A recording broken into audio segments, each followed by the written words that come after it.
Vamos a iniciar, el tema de hoy, que vamos a estar teniendo. Ups, algo se me fue por aquí, ya estamos de regreso. El tema de hoy que vamos a ver, que es la segunda parte de Dios Padre, es el tema número 10. La semana pasada vimos precisamente la primera parte, fue una clase corta. Hoy es posible que sea un poquito más larga, pero vamos a entrar en ello. Vamos a ver algunos textos. Este, Antes de entrar de lleno en el tema, vamos a recordar un poquito esto que vamos a ver de Dios el Padre, segunda parte. Pero recordando un poco, vamos a ver cómo, de lo que vimos la semana pasada, cómo el Padre es el origen de todo. Eh, Como lo tratamos ya, de ninguna manera sugiere que el Hijo o que el Espíritu Santo son creación, como se maneja en algunos, es decir, hay algunas corrientes doctrinales que manejan esto, que tanto el Hijo que no es una creación, que el Espíritu Santo es una fuerza nada más, que no son personas. Pero cuando nosotros hablamos de que es el Padre como el origen de todo, simplemente habla de que proceden o que se derivan del Padre. Ahora, pónganme atención en esto. Yo quiero insistir un poquito más aquí, porque yo sé que esto es complicado. O sea, el hecho de hablar de el Padre, de donde proceden el Hijo y el Espíritu Santo, que procede del Padre y del Hijo, y hablar de que que coexisten, que son coeternos, ¿verdad? Es algo complicado, y solo les recuerdo que no debemos de tratar de interpretarlo de una manera filosófica, ¿sí? O sea, es decir, no debemos de tener mucho cuidado de no abordar el texto desde un ángulo filosófico, porque nunca debemos de someter al texto, ¿verdad? O someter el texto bíblico para determinar su significado o la validez que tiene, pues de acuerdo a la capacidad humana para entenderlo. Eso es parte, y esa es la esencia y la premisa esencial que hemos tratado del liberalismo teológico, que le han llamado, como les he comentado en otras ocasiones, y lo seguiremos haciendo, que se le ha denominado como la alta crítica, ¿sí? La alta crítica. Entonces, no, aquí no es el punto de que el hombre, además de que es una arrogancia pavorosa, pero que el hombre somete al texto para determinar si lo entiendo, hasta dónde entiendo, y el texto hasta dónde llega, de acuerdo a lo que yo pienso, y pues de acuerdo a lo que yo sé, de acuerdo al conocimiento que yo tengo. Y eso honestamente es muy arrogante, además de ser muy deficiente. Entonces, siempre nosotros debemos de entender que somos nosotros los que nos sometemos al texto. Es decir, somos nosotros los que nos sometemos a la Biblia, somos nosotros los que nos sometemos a la palabra de Dios, porque como lo hemos mencionado también, la Biblia no contiene la palabra de Dios, la Biblia es la palabra de Dios, ¿verdad? Una idea, el hecho de decir que contiene la palabra de Dios, pues ya hay una trampa ahí, porque entonces, ¿cómo puedo determinar en dónde sí es palabra de Dios y en dónde no es palabra de Dios? ¿Sí me explico? Entonces, no. La Biblia no contiene, la Biblia es la palabra de Dios. Yo no puedo someter al texto, yo no puedo limitar el texto a si yo lo entiendo o no, o qué es lo que yo entiendo. Porque si nosotros lo dejamos en ese plano, no es otra cosa más que algo meramente humano, y al ratito otro puede decir otra cosa, y otra puede decir otra cosa, y otro puede decir otra cosa, y así, y puede ser que todas las opiniones se encuentren, pues que sean antagónicas incluso. Entonces, ¿en dónde está la verdad? Entonces se llegan a conclusiones como, bueno, pues es que ahora sí que ni todo es verdad ni todo es mentira, todo es según el color del cristal con que se mira, ¿verdad? Y se cae en un relativismo espantoso, que es lo que ha ocurrido. Entonces, esta base la repito porque es muy importante, ¿sí? Es decir, hay cuestiones que están perfectamente claras, que las entendemos, hay otras que no, hay otras que hay dogmas en la Biblia, pero cuando yo puedo entender y creer y decir, esto es la palabra de Dios, y yo no lo entiendo, pero esto es lo que dice, entonces si Dios lo dice, pues Dios no miente, entonces así es, aunque no lo entienda. Igual lo entenderé después, a lo mejor nunca lo entenderé, pero no tengo problema con eso. Estamos aquí. Entonces, ah, hablamos también acerca de la intercesión del Hijo, ¿verdad? Acuérdense, es muy importante ese capítulo de Juan 17, porque habla esa intercesión de nuestro Señor Jesucristo a través de los tiempos, ¿verdad? Por todos los siglos venideros a favor del creyente, ¿sí? Es decir, Él está intercediendo ante el Padre y desde un inicio es, oh, que te conozcan a ti, Padre, tú en mí, yo en ti, nosotros en ellos, para que sean uno. Y es una oración preciosa. Yo creo que haremos muy bien en estar continuamente regresando ahí, entendiendo también la carga que tiene ese capítulo Juan 17, porque es la última oración, vamos a llamarlo así, donde Él está, es donde corona. Déjenme ponerlo de esta manera, donde corona el Señor el mensaje que les acaba de dar, el último mensaje a los discípulos, unas poquitas horas antes de ser arrestado y de ser crucificado, y lo corona con esta oración que es bien tremenda. Entonces, hablamos eso, como Él se dirige al Padre, ¿verdad? Y guárdalos, y yo les he dado tu palabra, y tú me los diste, yo aquí los tengo, y no a ninguno de los que me diste los pierdo, y habla, es una maravilla todo lo que el Señor va hablando ahí, ¿verdad? Entonces, esto lo que nos deja ver es, pues cuánto cuidado tiene de nosotros el Señor, ¿verdad? Qué maravilloso es. O sea, hasta el último momento siempre está cuidándonos y está orando por el pecador. Padre, perdónalos porque no saben lo que hacen, ¿verdad?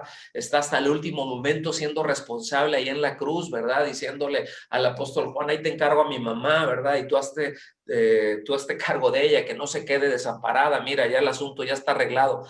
Me explico. Esto nos deja ver lo maravilloso y el maravilloso cuidado que Él tiene de nosotros. Estuvimos tratando algo acerca de eso y nos estamos echando un clavadito un poquito más profundo de ahí. Vimos también que esta unidad que hay ahí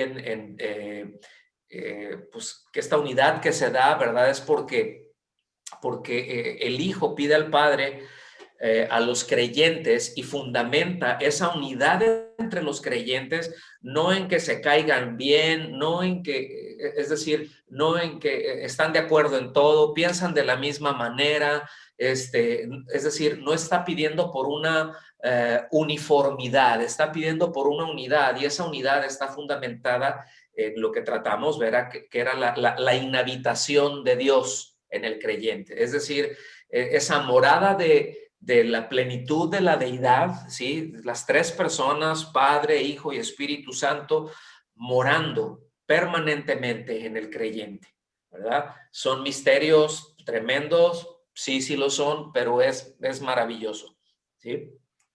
Y lo último, estábamos viendo cómo esta unidad divina pues permanece eternamente, es decir, no en el momento en que nosotros creímos y que el Señor está intercediendo por nosotros para que seamos uno, pues de repente el Hijo va a estar, pero de repente el Espíritu Santo se va a ir y después ya no se van a poner de acuerdo, después llegó el Espíritu y se fue el Hijo y se quedó el Padre y así. No, es permanentemente, están ahí, está esa unidad, ¿verdad? Y esa unidad es posible porque esa comunión de vida está precisamente en cómo están vinculadas esas tres personas, Padre, Hijo, Espíritu Santo, ¿verdad? Un solo Dios y cómo todos ellos habitan ahí en el creyente. Pues bien, el día de hoy que vamos el primer punto que vamos a ver ahorita es precisamente la paternidad de Dios sobre la creación o la paternidad sobre la creación. Y ¿a qué es a lo que nos referimos con la paternidad de Dios sobre la creación? Acuérdense, es de entrada es origen, ¿sí? Es Dios creador. Déjenme, voy a leer Malaquías capítulo 2, versículo 10. Síganme ahí, por favor, con su vista. Y dice, ¿no tenemos todos un mismo Padre? ¿No nos ha creado un mismo Dios? Fíjense bien, ¿eh? Está hablando, el punto lo está elevando al creador. ¿Está bien? Pónganse eso, pónganse ese pin ahí de pin, creador. Esto es esencial y lo vemos a lo largo de todas las escrituras y es maravilloso por la sencilla razón de que esa es la piedra angular. En el principio creó Dios, ¿sí? Entonces dice, ¿no tenemos todos un mismo Padre? ¿No nos ha creado un mismo Dios? Y después, fíjense, hace una pregunta. ¿Por qué pues nos portamos deslealmente el uno contra el otro? Fíjense, no pierdan de vista esto. Es esto que estamos tratando aquí, amárrenlo con Juan 17. ¿Sí? Véanlo. Dice, ¿por qué pues nos portamos deslealmente el uno contra el otro, profanando el pacto de nuestros padres? Entonces dices, qué tremendo el efecto del pecado, ¿sí? Qué tremendo el efecto del pecado porque nos lleva a funcionar precisamente contrarios al diseño de Dios como creador.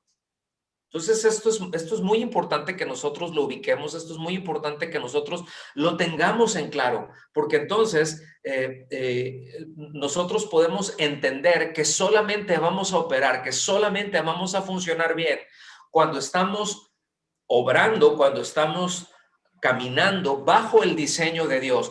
Y para caminar bajo el diseño de Dios, bueno, tenemos que estar unidos a Él, tenemos que estar ligados a Él. Y esa vinculación, pues es por la vida de Cristo. Vamos a andar mucho más de eso en un momento más. También por el otro lado, vengan por favor ahí a Hechos, capítulo 17. Es del versículo 27 al 29. Ahí en la lámina lo tienen, está como 37, error de dedo. Todo el capítulo 17 es de Hechos, está muy interesante y vamos a ahondar bastante cuando lleguemos ahí en Biblia, hermanos y cafecitos, todavía ya estamos más cerca, pero esto es muy importante porque el apóstol Pablo se está dirigiendo, después de ver todo el contorno en la ciudad de Atenas y que había una ebullición, déjeme llamarlo así, ¿verdad? De idolatría, y dice que él voltea y para donde volteaba veía ídolos, veía altares, veía templos, veía actos de idolatría, y así dice que se enojaba, pues, que buen mexicano se enchilaba, ¿verdad? Le daba coraje. Y a la hora de que llega y les empieza a hablar, que llega al Areópago, en donde se juntan ahí filósofos, hombres de elevado pensamiento, poetas, y les empieza a predicar.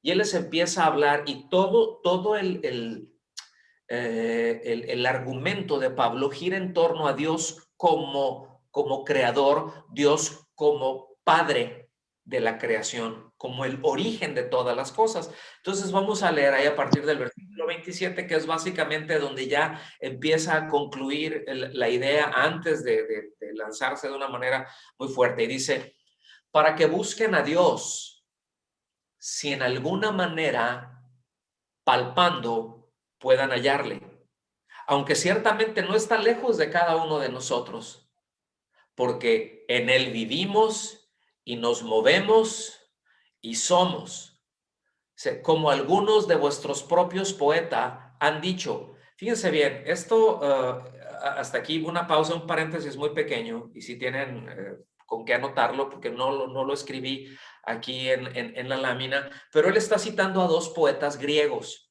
¿sí? Repito, después vamos a ver esto con más detalle, cómo es que se llega ahí, porque es muy interesante, pero hay dos poetas griegos a los que él está citando en todo este pasaje, ¿verdad? A uno de ellos es Aratos, ¿sí? No les dice como Aratos dice, pero las expresiones que da, ellos sabían que uno de ellos era Aratos y el otro se llamaba Cleantes. Aratos y Cleantes, a ellos son a los que se está refiriendo el apóstol Pablo. Entonces, si andan buscando algún nombre, para ponerle al perro, pues ahí está, ¿no? Entonces, seguimos leyendo. Dice, porque como algunos de sus profetas, de sus poetas, perdón, también han dicho, dice, porque linajes suyos somos. O sea, ellos estaban hablando de Dios, ellos estaban reconociendo, uno de ellos reconoce que hay un Dios que diseñó todo y que creó todo y que todos se originan de ahí. Dice, siendo pues linaje de Dios, no debemos pensar que la divinidad sea semejante a oro o plata o piedra, escultura de arte y de imaginación de hombres. O sea, sí, toda la creación se origina en Dios. Dios es padre de toda la creación, ¿verdad? Porque Él es el origen de todas las cosas. Otra vez, en el principio creó Dios. Sí, esto es esencial tenerlo claro, ¿verdad? Dice, sin embargo, Dios no es como tú te lo imaginas. Dios no es este pedazo de madera, Dios no es este artilugio, Dios no es esto, Dios no es aquello. Dios, no, nada que ver. ¿Vamos bien? Siguiente texto es primera a los Corintios, en el capítulo 8, versículo 6, les dice, para nosotros, sin embargo, solo hay un Dios, el Padre, del cual proceden todas las cosas y nosotros somos para Él. Aquí hay que entender que él ya se está aquí, Pablo ya se está dirigiendo a creyentes, ¿sí? Dice, nosotros somos para Él y un Señor, Jesucristo, o sea, hay uno solo, ¿sí? Por medio del cual son todas las cosas y nosotros por medio de Él. Entonces, estos pasajes que acabamos de ver, lo que nos enseñan es que en el contexto bíblico que están utilizando, ¿verdad? De la palabra y de la persona Padre, está siendo aplicada a Dios precisamente para encerrar a todos los hombres creados, ¿sí? Esto habla de una paternidad dentro de la creación, ¿sí? Quiero tocar este punto en este momento porque efectivamente sí hay quienes dicen, bueno, es que todos somos hijos de Dios. Yo creo que todos han escuchado eso, todos hemos escuchado eso. Entonces, bueno, las escrituras lo revelan a él como padre, como el origen de todo, como le menciona Pablo ahí a los Corintios, ¿verdad? Que hay un solo Dios, ¿verdad? El Padre del cual proceden todas las cosas, pero esta paternidad, que es esta paternidad universal, nunca debe de confundirse con la paternidad o con el hecho de ser hijos de Dios, nacidos de lo alto, nacidos de arriba. No debe de confundirse de ninguna manera con la regeneración. ¿Sí? Nunca debe de confundirse con el nuevo nacimiento. Cuando dice que todos los hombres se originan en Dios, que somos linaje de Él, bueno, sí, efectivamente, porque Dios creó al hombre, ¿sí? Dios hizo al hombre. Ahí está, el hombre no es producto de ¿cómo se llama? De esta espontánea, se me fue la palabra, ¿no? Pero no es producto de la espontaneidad. Es decir, hay un diseñador, hay un creador, ¿ok? Y ahí está. Pero esto no quiere decir que Dios es el padre de todos los hombres. Es decir, que esto no quiere decir, sí, en el sentido de creación, pero no en el sentido nunca en el sentido de ser hijos de Dios, nacidos de lo alto. ¿Está bien? Entonces esto no debe de confundirse porque de ahí nace precisamente una de las doctrinas que se conoce como universalismo, que enseña eso precisamente, que todos somos hijos de Dios. Y bueno, hasta en la Iglesia Católica, hasta el Papa menciona eso. No, todos somos hijos de Dios. Bueno, tú eres musulmán, tú eres esto, sí, no pasa nada, ¿verdad? Y también hagámosle culto a la madre tierra, ¿verdad? La Pachamama, ¿verdad? Y hay todo ese culto ahorita que se está siendo promovido por uno de los grandes íconos de la religión, ¿ok? Entonces, de ninguna manera debe, repito, de entenderse esto, es quedar muy claro, estoy siendo muy enfático en ello, ¿verdad? Que debe de ser simplemente el hombre debe de entender que aun cuando tiene y su origen está en Dios, eso no implica que es un hijo de Dios. Yo espero que haya quedado claro, que no se les haya hecho un lío con esto. Vamos a ver el siguiente punto, que es el Padre de nuestro Señor Jesucristo. ¿Sí? El Padre de nuestro Señor Jesucristo. Entonces, vengan por favor conmigo ahí a Efesios, déjenme, se los voy a poner aquí, Efesios capítulo 1 en el versículo 3, porque esto es precisamente el título completo, vamos a llamarlo así, de Dios, o donde se incorpora, ¿verdad? La segunda persona es el Dios y Padre de nuestro Señor Jesucristo. Nos dice aquí en Efesios 1:3, dice: bendito sea el Dios y Padre de nuestro Señor Jesucristo. Ese es el título completo, ¿sí? Es el Dios y Padre de nuestro Señor Jesucristo, que nos bendijo con toda bendición espiritual en los lugares celestiales en Cristo Jesús. No sé si todos podrían apagar sus micrófonos, por favor. Todos tenerlos muteados, eso nos va a ayudar muchísimo. Gracias. Entonces, el Señor Jesucristo, esto es muy importante que nosotros ubiquemos, lo hemos mencionado en algún otro momento. Él no llegó a ser hijo del Padre, ¿ok? No es de que él llegó a ser hijo del Padre por su encarnación, es decir, él se convirtió en el Hijo de Dios porque ya nació, porque ya se encarnó, como algunos lo han sugerido, como algunos lo han dicho, sino que él es eternamente el Hijo de Dios. Él es el Padre de nuestro Señor Jesucristo, es eternamente, ¿verdad? Es coeterno. El Padre, el Hijo, el Espíritu Santo son coeternos, ¿verdad? Porque es Dios. Entonces, pues, ay, pastor, pues, explíqueme esto, por favor. Ahora sí que no sé, no se puede, ¿verdad? Ni siquiera sé si existe una explicación a esto. Lo que es evidente en las escrituras es de que esta relación, ¿verdad? Y en esta relación del Padre de nuestro Señor Jesucristo, es el Padre, ¿verdad? En esta relación no existe ningún concepto de inferioridad, es decir, el Hijo no es menos que el Padre, no hay ninguna derivación, es decir, no tuvo que haber uno para que existiera el otro, ¿verdad? Pues es que pues es lógico, la lógica me dice que tiene que primero tiene que haber el Padre, pues para que haya el Hijo, y bueno, ya entre el Padre y el Hijo ahí se avientan al Espíritu Santo, de alguna manera hacen algún truco, ¿verdad? Y llegan a eso. No es eso. Esa podría ser una manera muy boba de tratar de explicarlo, porque la Escritura nos dice que son coeternos.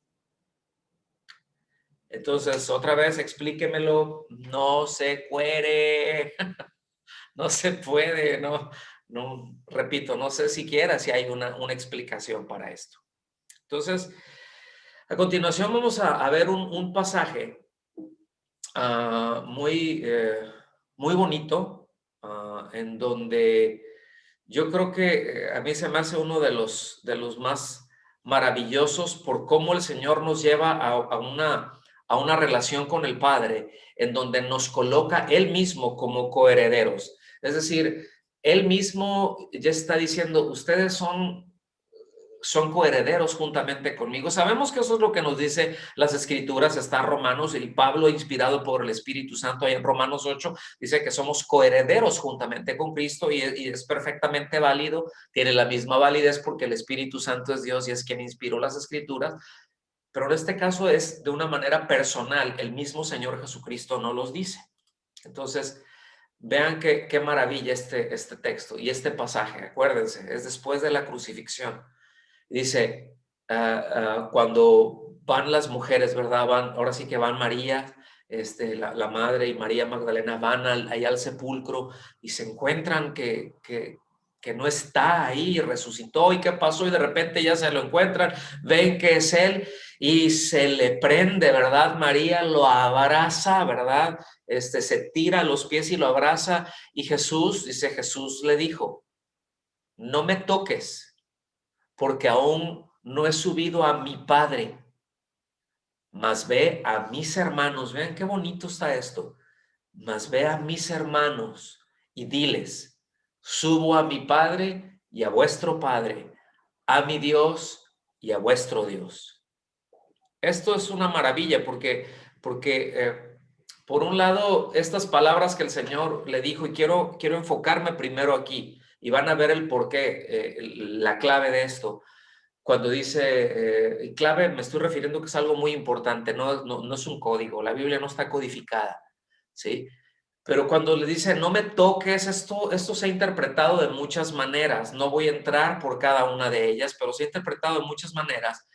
Pero el Señor, a la hora de cuando le dice, no me toques, está bien traducido el no me toques, pero el verbo es más preciso para decir, no me retengas, ¿sí? No es, o sea, no es un, no me toques. O sea, no es, ya me tocaste. No me debes de tocar, no me toques. No. Lo que hizo María fue abrazarlo. Y ahorita van a ver qué bonito está esto. Porque el Señor le está diciendo, no me retengas, ¿sí? Ahí a simple vista, pues pareciera como que, pues qué raro está el asunto, no, es que todavía no ha sido glorificado, dicen algunos, pero no, porque el Señor no impidió que ninguno de los suyos, cuando se presentó delante de ellos posteriormente de la resurrección, lo tocasen. De hecho, Él los invitó incluso a hacerlo. ¿Se acuerdan de Tomás? Cuando de repente llega Tomás, ¿verdad? Porque Tomás había dicho, no, yo no voy a creer que, ¿cómo me dicen que ya resucitó? Eso es una locura, ¿verdad? Yo no voy a creer en él hasta que yo no ponga mi dedo ahí en sus manos, en su costado. Y de repente llega el Señor y le dice, buenas noches, Tomás, ¿cómo estás? Buenas noches, todo día, así como que, y yo creo que sintió que la sangre se le fue a los talones, ¿verdad? Le dice, Tomás, préstame tu mano, pon tu mano aquí y mete tu dedo aquí, mete tu mano aquí. No, señor, ya vi que sí eres cierto. No, mételos, tócalo. No, señor, con esto basta, ya con esto está muy bien. Que metas tu mano y que toques aquí, te estoy diciendo. ¡Ay! Ese es el sentido que tiene el pasaje, ¿eh? Y ahí va Tomás. ¡Ay! Sí, entonces no es de que él prohibiera que le tocaran, ¿sí? Porque, repito, ahí en Mateo 28:9 habla de que las mujeres se abrazaron a sus pies. Luego, nunca debe de interpretarse como una prohibición de que lo tocaran, ¿verdad? De que María Magdalena tocara al Señor, no es eso. Lo que la instrucción está haciendo, lo que se supone que está viendo ahí, y cuando digo se supone, no es una suposición, es lo que se está indicando, es que María no dejaba de abrazar al Señor, no quitaba, o sea, estaba así, que no lo dejaba moverse, ¿sí? Entonces, fíjense, hay una versión que deja más clara esta expresión, que es la Nueva Biblia, la Nueva Biblia al Día, ¿sí? Y que dice, se lee de esta manera. Suéltame, porque todavía no he vuelto al Padre. Ve más bien a mis hermanos y diles, vuelvo a mi Padre, que es Padre de ustedes, a mi Dios, que es Dios de ustedes. Qué bonito, ¿no? Qué belleza hay ahí. Entonces, pues ella quería retener cerca al Señor y es normal, ¿sí? Ups, ahí me adelanté en esta, ¿eh? Ahí me adelanté en este texto, ya no sé cómo se regresa uno aquí. Bueno, ahí está, perdón. Pero es normal que haya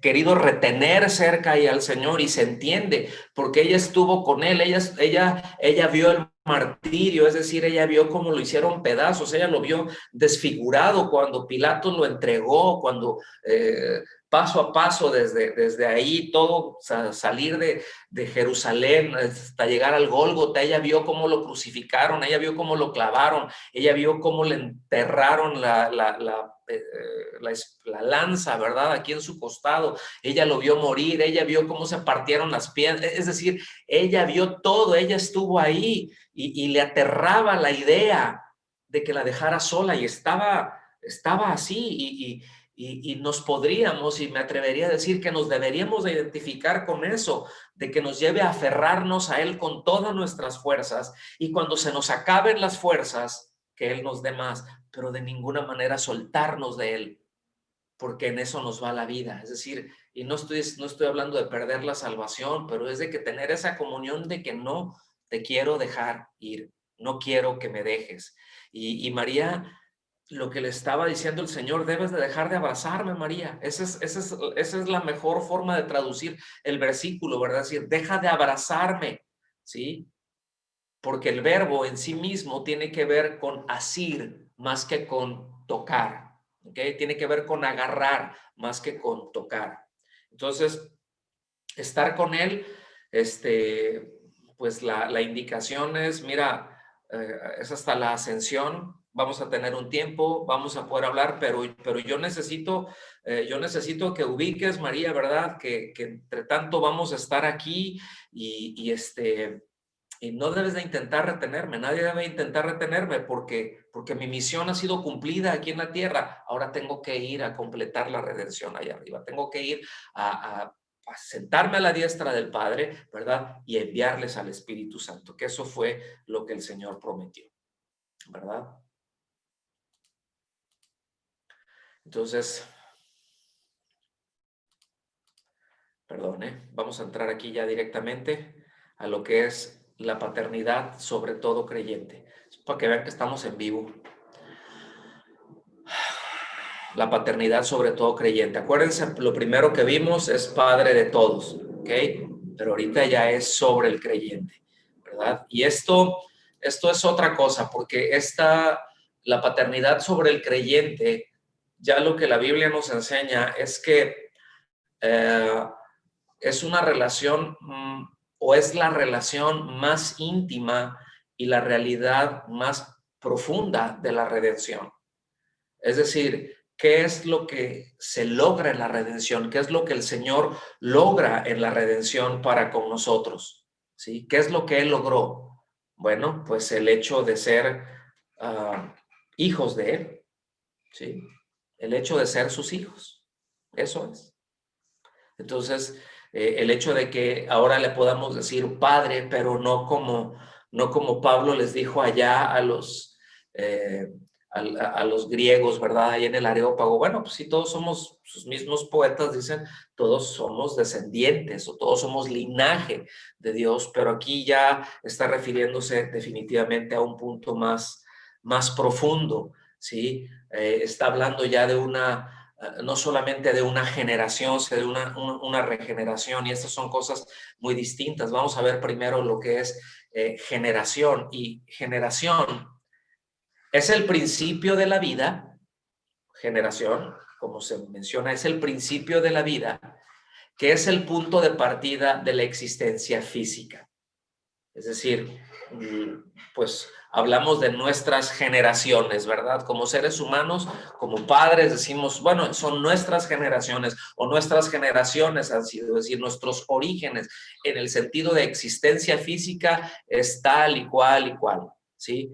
Pero eso es generación, eso es en un plano natural. En el plano de lo espiritual hay otro punto que es la regeneración, que eso es a lo que ya más propiamente lo conocemos como el nuevo nacimiento. Y regeneración es el principio de la vida, que es el punto de partida de la existencia espiritual. Recuerden que el hombre pues, está muerto en sus delitos, está muerto en sus pecados, no porque haya pecado mucho, es porque es pecador, es porque esa es su naturaleza.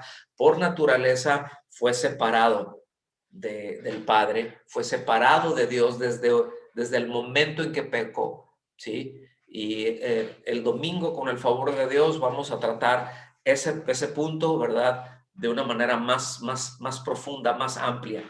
Entonces, ahora sí que no se pierdan la enseñanza del domingo, porque vamos a hablar acerca de esto. Pero regeneración, entonces, habla de ese nuevo nacimiento. Regeneración es esa obra que que el Espíritu Santo lleva a cabo, ¿sí? Que es operado, repito, por el Espíritu Santo, que eso es el resultado, ¿verdad? De haber creído, y es precisamente esa operación que Él hace, que es algo legítimo, y es esa paternidad que nosotros podemos recibir, ¿sí? De parte de Dios, porque ya hemos nacido de Dios. Sí, eso es lo que quiere decir nacer de nuevo. Nacer de nuevo quiere decir nacer de Dios, nacer de arriba. Y esa es una relación ya legítima. Es decir, ya es ahí cuando Él ya le podemos decir Padre, Abba Padre, ¿verdad? Que es ese que menciona Pablo. Más adelante lo vamos a ver, ¿verdad? Ese espíritu de adopción, ¿verdad? Esa relación legítima, esa relación pues tan íntima, tan, puedo decir, indestructible, ¿sí? Y es indestructible porque es obra de Dios, no es obra del hombre, ¿sí? Esa paternidad es indestructible porque se origina y porque es obra de Dios desde principio a fin, se lleva a cabo por Él y no por el hombre.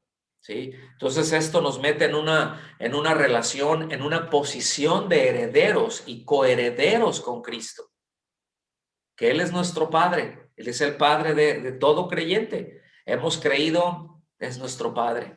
Es que todos somos hijos de Dios. No, no es así. No todos somos hijos de Dios, todos somos creación, todos somos criatura de Dios, hijos de Dios los que han creído. Hijos de Dios, los que han puesto su confianza en Cristo Jesús, ¿sí? Y esto es esencial tenerlo claro, ¿verdad? Es esencial, esa paternidad de Dios sobre el creyente, pues es una maravillosa y es una gloriosa verdad que va más allá, yo creo, de lo que cualquiera de nosotros pudiera expresar. Vámonos para el final y vamos a concluir el tema de hoy con Romanos capítulo 8. Romanos capítulo 8, versículos del 15 al 17. Romanos 8, del 15 al 17.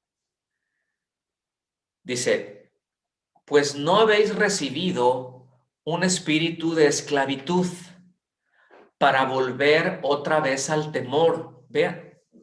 Vamos a ver, no voy a hacer una exégesis completa, ¿verdad?, del versículo, pero vamos a leerlo con detenimiento. Dice, no habéis recibido un espíritu de esclavitud para volver otra vez al temor, sino que habéis recibido un espíritu de adopción como hijos, por el cual, es decir, por ese espíritu que recibimos, clamamos, Abba, Padre.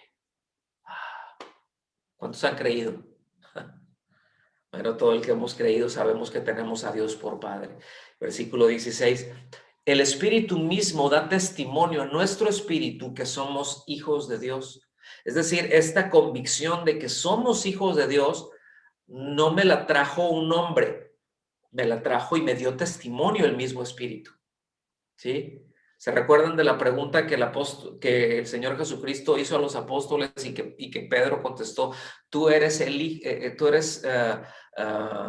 Hijo del Dios viviente, tú eres el Cristo, tú eres el ungido, tú eres el Mesías, tú eres el enviado, tú eres el eterno Hijo de Dios. Y le dice, ay, Pedro, qué buen libro te leíste, qué inteligente muchachito.